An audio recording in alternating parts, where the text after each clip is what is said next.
The test is in 4 parts: Part 1, Part 2, Part 3, and Part 4. Now look at Part 1. Part 1.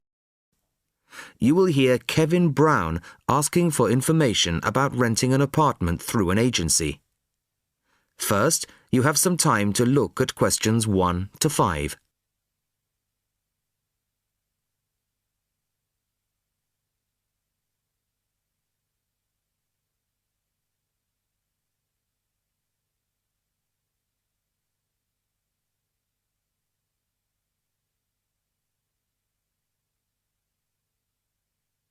Now the test will begin. You should answer the questions as you listen, as you will not hear the recording a second time. Listen carefully to the first part of the conversation and answer questions 1 to 5. Good afternoon. How can I help you? Hello, my name's Kevin Brown. I saw your advertisement in today's local paper, apartments to let in all areas of the city. Yes, Mr. Brown. We currently have several properties available. What part of the city were you thinking of? Well, city centre ideally. OK. And what price range are you interested in? I don't really know. What have you got? Well, prices start at £400 a month, going up to £1,000 a month. OK. And what's the difference? What does the price depend on? Well, the number of bedrooms mainly. Uh-huh. The cheaper apartments have 1 bedroom, while the most expensive have 3 or 4 bedrooms. OK. 2 bedrooms would be nice. So I'll say 2 bedrooms up to £600 a month. Mm-hmm. Do you have anything like that? Right, sir. We have... just give me a moment, please. Mm-hmm. We have 2 properties that might interest you. One is in North Street. It's a very nice apartment, but it's £750 a month. But that includes a private parking space. £750. That's a bit higher than I'd like to go, really. Do you have anything less expensive? Yes. We have another one at £625 a month. 625? Mm-hmm. All right, that sounds interesting. Where is it? It's in Cornell Road, at number 12B. I don't know that. How do you spell it? It's Cornell. It's near the park. I've never heard of it, but I'm sure I'll be able to find it on a map. Before you hear the rest of the conversation, you have some time to look at questions 6 to 10.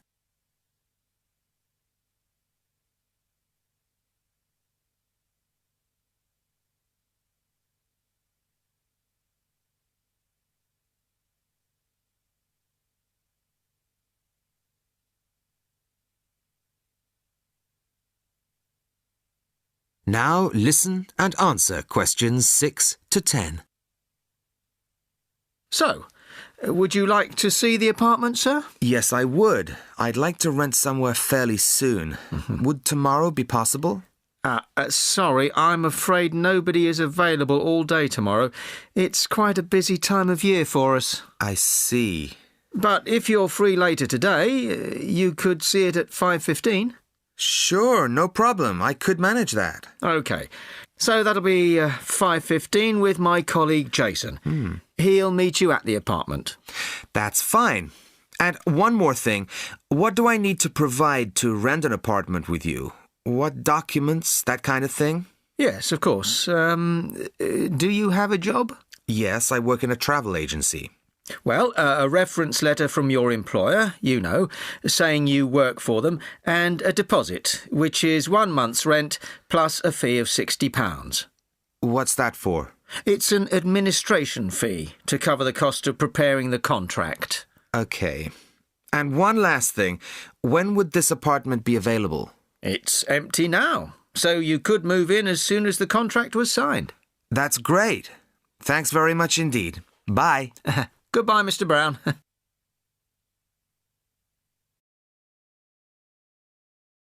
That is the end of Part 1. You now have half a minute to check your answers.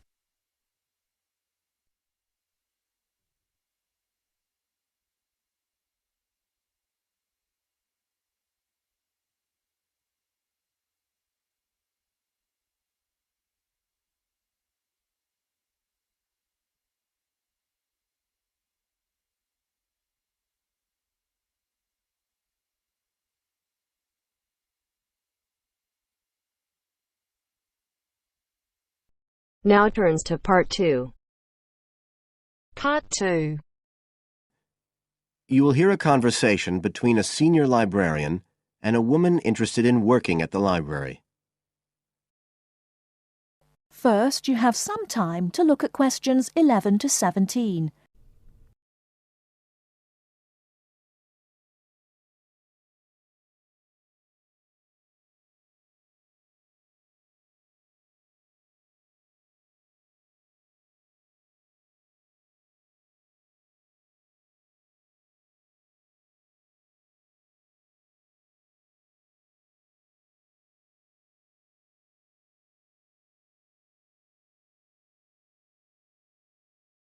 Now, listen carefully and answer questions 11 to 17. I'm interested in doing some work for the library. Are you the person to speak to? Yes. Right. Well, what sort of work are you interested in? Well, I've just come to live here in Australia. I don't want a full-time job until my children have settled down, but I really need to get out of the house a bit. And I heard you need voluntary workers for various projects. Right. But I don't know if I have the right skills. Well, we do provide training. Oh! We always include an orientation to the library, together with emergency procedures. That's fire regulations, emergency exits, first aid so you can cope with accidents or sudden illness. Things like that which are necessary for anyone who's working with the public. Then we give specialist training for particular projects, like using our database system. I do have quite good computer skills, in fact. Oh, great. Is there any sort of dress requirement? Well, all staff have to wear a name badge, so they can be identified if they go outside the staff-only areas. But apart from that, there aren't many regulations. We ask you to sign in and sign out for insurance purposes, but that's all. How about transport? Do you live locally? Well, not too far away. I'm at Porpoise Beach. My husband needs a car during the day, but it's only about 20 minutes on the bus. In fact, we can reimburse part of your travel expenses in that case. Oh! Would that be the same if I came by car? No, because parking is such a problem here. One thing we are looking for, though, is someone who can drive a minibus. No problem. So, do the projects involve going outside the library? Some, yes, but not all. We've just finished one which involved working with photographs taken of the area 50 or 100 years ago. It basically involved what we call encapsulation. Putting them in some sort of covers to keep them safe? Exactly. It's time-consuming work, and we were very grateful to have help with it. Then, sometime next year, we're hoping to begin working on an initiative involving the sorting and labelling of objects relating to local history. We'll be needing help with the cataloguing. Well, I'd definitely be interested. How about at present? Well, we have a small team who work to support those who are unable to read. Working with the blind? Yes, or other groups who have reading difficulties. We provide volunteers with equipment so that they can take books home with them and read them aloud onto CDs. We're gradually building up a collection that can be lent to those who need them. I can see it would be useful, but I'd really like to do some sort of work where I can get the chance to meet people. How about reading stories to children? That's done by our regular staff. But we do have another project. It's a very long-established scheme which involves helping those who are unable to have direct access to the library. Oh, I noticed someone with a trolley of books when I was at the hospital last week. That sort of thing. That would have been one of ours, yes. It's one of our most popular services. Lots of people who wouldn't dream of going to the library normally when they're at home borrow a book when the trolley comes round the ward. I can imagine. Yes, I'd definitely be interested in that. Right, so how do I enrol? Well, we do ask all volunteers to commit themselves to a regular period each week. I could probably do 5 or 6 hours. Oh, be careful not to take on too much. But we do need someone for a couple of afternoons from 2 to 4, so 4 hours altogether. That sounds fine.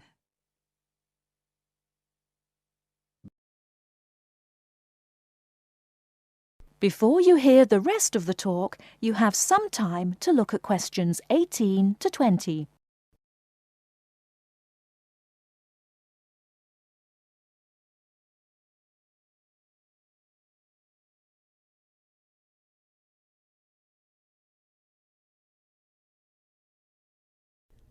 Now listen and answer questions 18 to 20.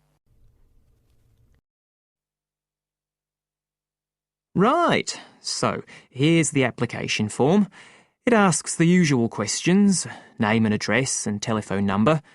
You also need to fill in details of who we should get in touch with in case of any accident or problem like that. We do need to have that filled in. And there's a space for date of birth, but that's only if you're over 75, so we won't worry about that. No. Oh, it asks for qualifications.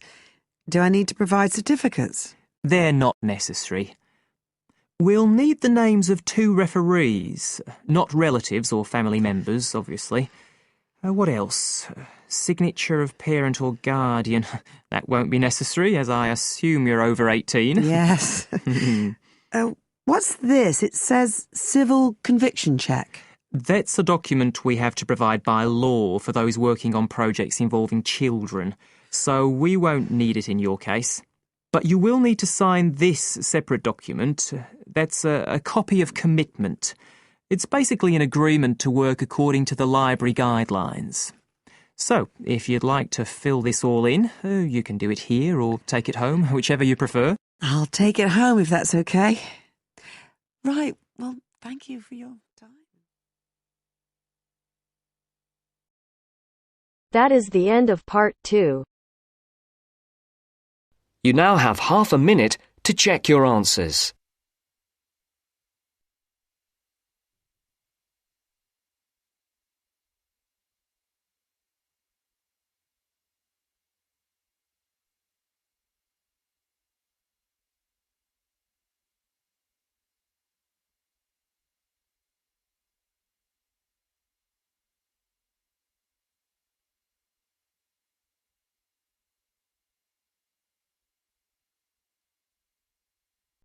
Now turns to part 3. Part 3. John has applied to train as a teacher and is being interviewed. In this stage of the interviewer will discuss John's previous studies and work experiences. First, you have some time to look at questions 21 to 25.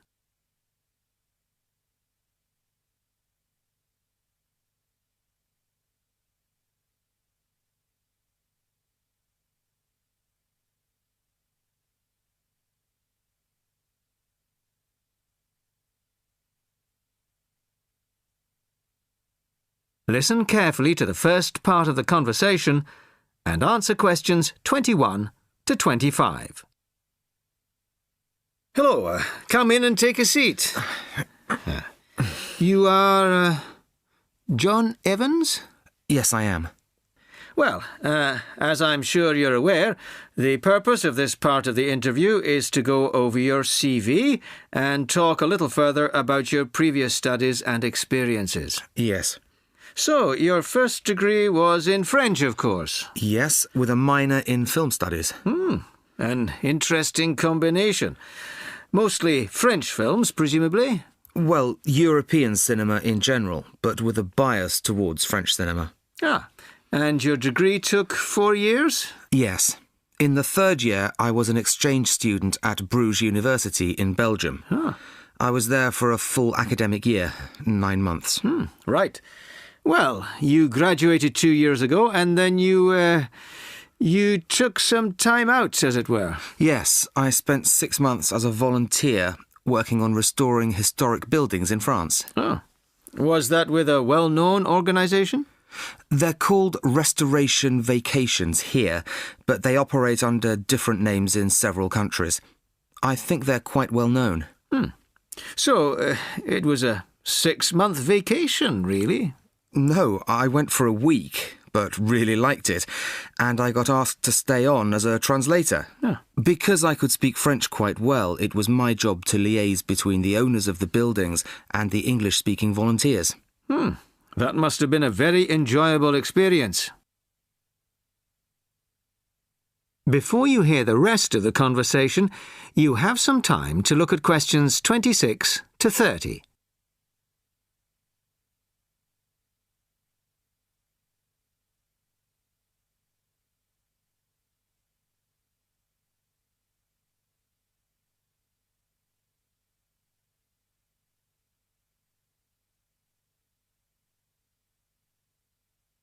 Now listen and answer questions 26 to 30. Well, it was certainly a very enjoyable experience to begin with, but after the first 3 months or so, I actually got a bit bored. I was talking about the same things every day. Bricks, cement, window frames, that kind of thing. It wasn't really stretching my French. Also, I wasn't getting paid, just free accommodation and food, plus some pocket money. Oh, I see. So then you started working for a bank in Paris. BCFC, I think. Yes. Were you doing entirely translating again? Well, translating was the major part of it, mostly from English into French this time. Official documents, letters, that kind of thing. Much more challenging. But I was also in charge of coordinating the translation work going on in the bank's offices in Switzerland, Belgium and other parts of France. Huh. What did that involve? It was simple, really. I just had to keep track of what had been translated in each office, to save wasting time having the same document translated twice in different offices. So, you stayed there for a year and a half, and then you left. Why was that? Simple, to apply for this course. I see. Why give up a secure job in Paris to train as a teacher here? I've always imagined that I'd be a teacher, really. I loved being in Paris, but I wouldn't want to spend the rest of my life working for a bank. Huh. Do you think your experiences in France will help you as a teacher of French? It certainly helped my French, and my experiences certainly gave me a much better understanding of French culture. Although that may not be of enormous use when it comes to standing up in front of a class of British 13-year-olds. Perhaps not. Thank you very much. The next stage of the interview will be conducted by my colleague in room 207. That is the end of part 3. You now have half a minute to check your answers.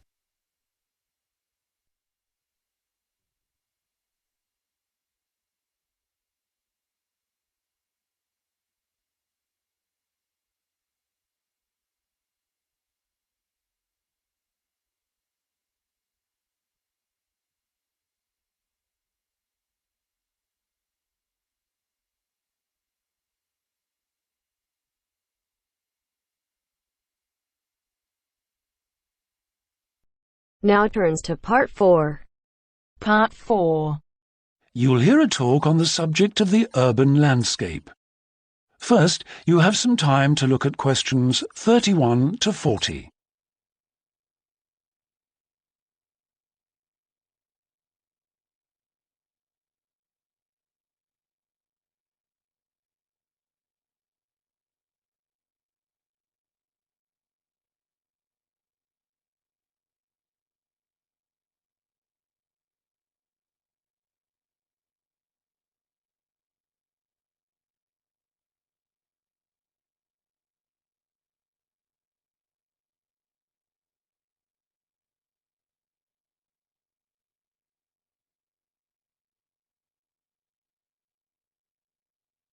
Now listen carefully and answer questions 31 to 40.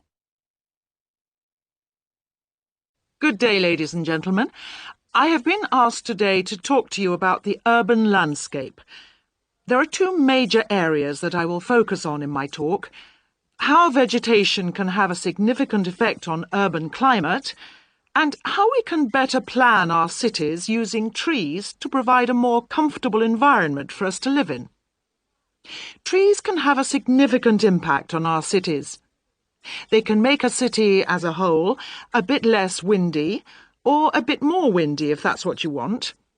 They can make it a bit cooler if it's a hot summer day in an Australian city, or they can make it a bit more humid if it's a dry inland city. On the local scale, that is in particular areas within the city, trees can make the local area more shady, cooler, more humid and much less windy. In fact, trees, and planting of various kinds, can be used to make city streets actually less dangerous in particular areas. How do trees do all that, you ask? Well, the main difference between a tree and a building is a tree has got an internal mechanism to keep the temperature regulated. It evaporates water through its leaves, and that means that the temperature of the leaves is never very far from our own body temperature. The temperature of a building surface on a hot sunny day can easily be 20 degrees more than our temperature. Trees, on the other hand, remain cooler than buildings because they sweat. This means that they can humidify the air and cool it, a property which can be exploited to improve the local climate.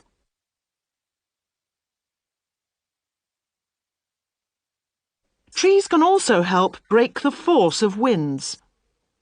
The reason that high buildings make it windier at ground level is that as the wind goes higher and higher, it goes faster and faster. When the wind hits the building, it has to go somewhere. Some of it goes over the top, and some goes around the sides of the building, forcing those high-level winds down to ground level. That doesn't happen when you have trees. Trees filter the wind and considerably reduce it, preventing those very large, strong gusts that you so often find around tall buildings. Another problem in built-up areas is that traffic noise is intensified by tall buildings. By planting a belt of trees at the side of the road, you can make things a little quieter, but much of the vehicle noise still goes through the trees. Trees can also help reduce the amount of noise in the surroundings, although the effect is not as large as people like to think. Low-frequency noise in particular just goes through the trees as though they aren't there. Although trees can significantly improve the local climate, they do, however, take up a lot of space. There are root systems to consider, and branches blocking windows and so on. It may therefore be difficult to fit trees into the local landscape. There is not a great deal you can do if you have what we call a street canyon, a whole set of high-rises enclosed in a narrow street. Trees need water to grow. They also need some sunlight to grow, and you need room to put them. If you have the chance of knocking buildings down and replacing them, then suddenly you can start looking at different ways to design the streets and to introduce tree planting. That is the end of part 4. You now have half a minute